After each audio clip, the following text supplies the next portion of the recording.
Sabe, a relação que uma pessoa tem com a religião raramente é algo estático, um ponto fixo na vida. Pelo contrário, é muito mais parecido com uma jornada, uma estrada cheia de curvas, picos e vales, que vai se desenrolando ao longo dos anos. E nesta nossa análise é exatamente isso que a gente vai explorar, como a fé e a espiritualidade se transformam com o passar do tempo.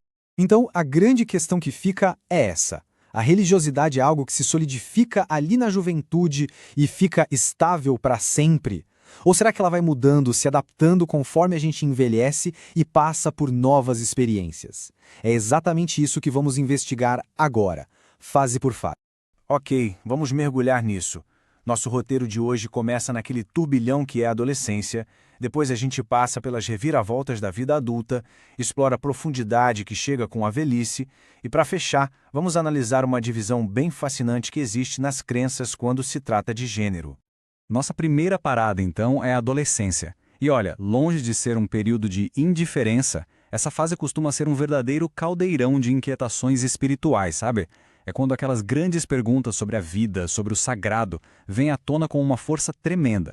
Isso não é só um achismo, não. Pesquisadores como o Silvio From Neto já identificaram essa fase como um verdadeiro despertar religioso. É um momento em que as preocupações com o místico, com a ética, ganham um espaço central na mente do jovem e isso acaba impulsionando a busca por uma identidade própria. E a imagem aqui ilustra perfeitamente como esse despertar se manifesta.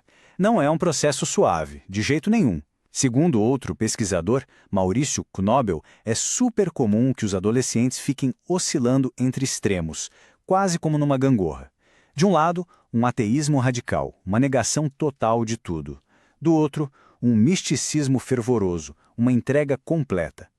Essas posições tão radicais são, na verdade, parte dessa busca por... Bom, vamos avançar um pouco no tempo e ver como isso se desenvolve. Ao entrar na vida adulta, a religiosidade costuma deixar de ser tão volátil e passa a ser mais influenciada pelos grandes marcos da vida. Casamento, filhos, divórcio. Tudo isso pode acabar redefinindo a relação que uma pessoa tem com a fé. Estudos que acompanharam pessoas por anos nos dão um mapa fascinante dessas mudanças. O casamento e a chegada dos filhos, por exemplo, costumam trazer um aumento temporário na religiosidade. Já eventos como o divórcio, ou quando os filhos saem de casa, podem levar a uma redução. E a perda de um cônjuge? Olha, frequentemente causa um novo aumento, mesmo que temporário, na busca por algum conforto espiritual. Mas aí fica a dúvida. Será que todo mundo passa por essas flutuações, por essa montanha-russa? Não necessariamente. Uma investigação muito cuidadosa, que acompanhou mais de 1.000 pessoas consideradas muito inteligentes por décadas, encontrou padrões mais consistentes. E esse gráfico aqui ilustra os resultados de um jeito brilhante. Olha só, não existe um caminho único. Cerca de 41% mantiveram um baixo envolvimento religioso ao longo da vida toda. Outros 40% viram sua fé aumentar e depois começar a declinar ali depois dos 60 anos. E um grupo menor, de 19%, começou com uma religiosidade alta e a manteve crescendo continuamente. E isso nos leva para a fase final da jornada, o envelhecimento. Aqui, para muitos, a religião assume um papel central, oferecendo não apenas conforto, mas também uma estrutura para lidar com os desafios que chegam com a idade. O ponto crucial aqui é que a religiosidade na velhice tem benefícios muito práticos. Ela ajuda a criar redes de apoio social, oferece um modelo para lidar com o estresse e, inclusive, está associada a uma melhor saúde tanto física quanto mental. Para se ter uma ideia, mais da metade dos idosos que enfrentam alguma doença usam suas crenças como um mecanismo fundamental de enfrentamento. Em alguns casos, especialmente em idades bem avançadas, pode ocorrer um fenômeno profundo chamado gerotranscendência.